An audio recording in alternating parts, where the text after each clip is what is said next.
ربي يلطف بينا باك.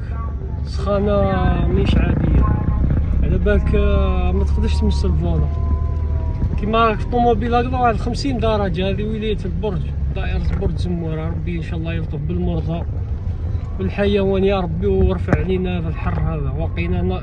وقينا نار جهنم.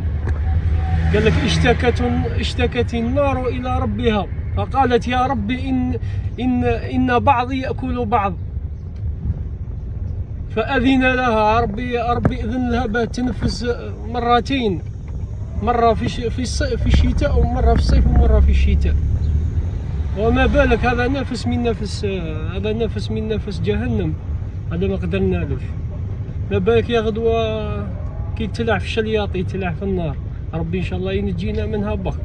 ان شاء الله ما نقيسو حتى واحد، وما نديروش دعاوي الشر بك. ربي ان شاء الله يغفر لنا بك، مهما درنا يا ربي يغفر لنا ان شاء الله.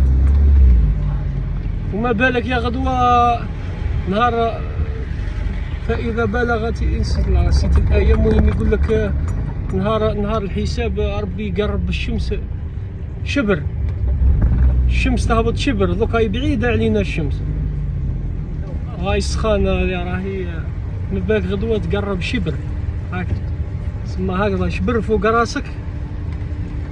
شكون اللي راح يستحمل النار هذه؟ غير الإنسان التقي النقي اللي يدير الخير، واللي ما يقيسش الناس، واللي الله يجعلنا منهم ان شاء الله. وادعيوا لنا ان شاء الله ربي يسترنا من هذا الحر هذا ومن اي بلاء. والسلام عليكم.